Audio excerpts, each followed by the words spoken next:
I got my turkeys on, I got my ribs on. I got a good coal bed. What I'm gonna do now, I'm gonna go ahead and beat it down.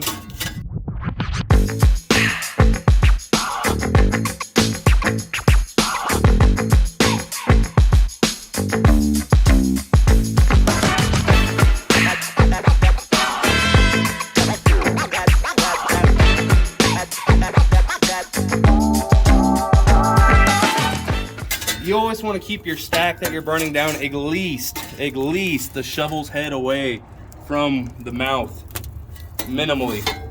So we're like right where we need to be. In the beginning of a cook, I always want to avoid limbs. I kind of want a better coal bed when I go for limbs or anything like that. Just because something like this that has a greater surface area, you know it's going to catch opposed to a round. And so I got 3 nice flat ones right here. Pretty light, good amount of bark, smoke. So we're sitting around under 200 right now. Our door is open. Lots of pits. They use the entirety of the door to kind of allow heat out and reflect heat in. We have this little system here that kind of mitigates that for us. We'll put 2 on there. The thing about light pieces of wood is that they're going to give you a quick burst of heat, but it's also more manageable than a really heavy log. Once you get a really heavy log lit, it's going to throw a lot of heat for a long time. So I'm going to go ahead and get some coals from this pit to start my brisket pit. And folks, here's how we start up a beauty. Take some lit coals, open up the door, put some lit coals in there. Go get our lighter pieces of wood. Good surface area. How many pieces do you like to start with? I typically go for 4 or 5. Now that we got that on. Little trick here. The blower, battery operated blower. Again, I'm just trying to keep my stack that's burning down at least a shovel heads away from the fire. We're burned down really good here. So what we're gonna go ahead and do is add some more sticks to it. If I could see like the remnants of a log that's this way, I will then just kind of crisscross on top of it. And so once these burn down, I'll, you know, do the opposite. I'll lay them horizontally across them. So you like about once you build the embers, about 2 logs at a time. 2 logs at a time, okay. Yeah. It keeps the fire low and the render nice on all the ribs in there, and good smoke penetration, all that good jazz. The Moberg, a lot of times you kind of got to be careful what stick you throw in there, just because it'll spike the temperature really hard. The Centex, it'll do the same, but it's a little bit more forgiving with the amount of real estate you have inside of it. I really like all the leverage that the 1,000-gallon gives, and the door, you can play a lot with the reflecting heat in, and the stack as well. We're at 200, 210, and 225. So Pitmaster Bobby's going to add more wood to the Centex, take it up to 250-ish. Shooting for 250, yes sir, burnt down. So we start out a little cooler, around 200, 225. He's gradually building his fire. You see how he stacks the log, Lincoln log style. Yes sir. Get more logs in there. Now he's got 3 logs on top of a pile of started embers. So it's going to be pushing to 250, and then you like a little hotter even after that, right? Pushing 275-ish. So once after this is done, we might hit it again for a 250. Then we're gonna go for 275. So this is known as what we call a multi-stage cook. This is another Pitmaster technique that you can use at home. You can do this on your offset. You can do this on a BGE, Kamado, drum, or a offset, or even on a pellet cooker. So these are techniques that I hope you guys will get from a Pitmaster here at Brotherton's Barbecue in Austin. These techniques that we're going to show you are universal. So if you know pit management, fire management, multi-stage cook, you're going to have a lot of other skills in your toolkit to create some amazing barbecue and continue the journey to spread barbecue love. All right, it's a sizzling 37 degrees here in Central Texas. Yeah, good times. So we're going to start this very cold pit. It's just as cold as I. This is a 500-gallon Moberg, constructed by Weber Smokers in Dripping Springs, Texas, by the illustrious and famous Sonny Moberg. Side note, Sonny's grandfather was Mr. Smokey Denmark.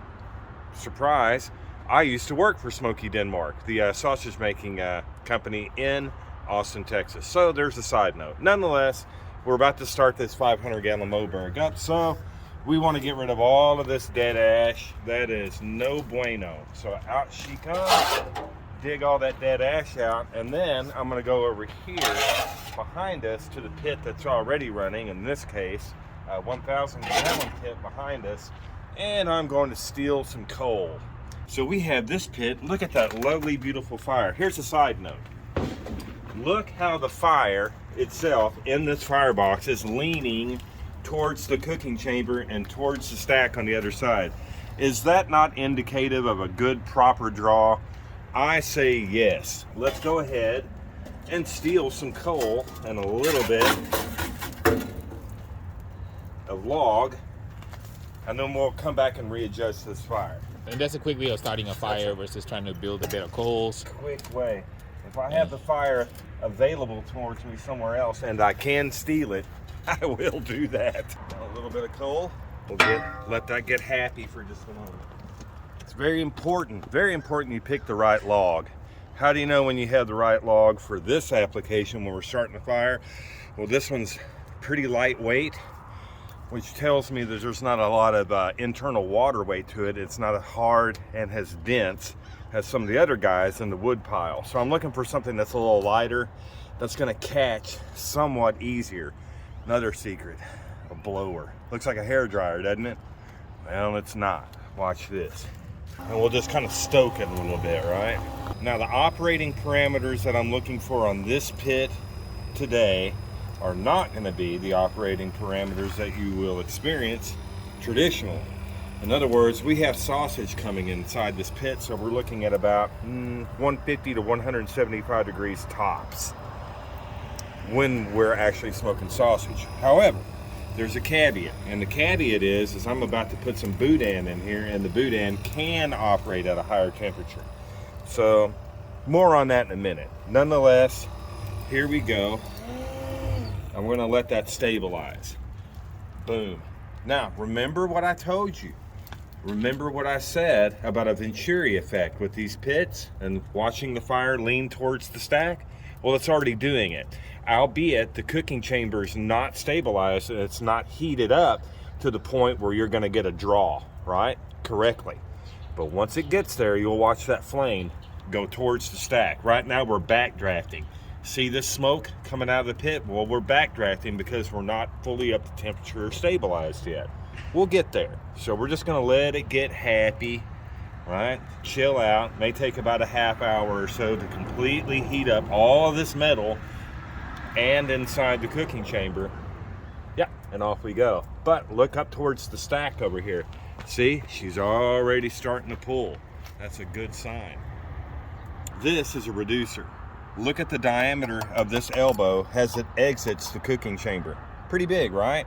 Well, if we reduce it, right, and then increase the length of the stack conversely, now this is all factored in mathematically, the length and diameter of the stack. That the longer the stack, the more the pull, the more the draw, right? However, this guy right here, this reducer coupling, creates a Venturi effect. As I mentioned, this acts like a nuclear cooling tower. Think about it, that hourglass shape. Also, think of it like a needle and a seat in a carburetor, or the intake manifold on a vehicle's intake system. It operates more or less, has a pressure difference which will dictate the amount of draw and pull up the stack. Pretty cool, right?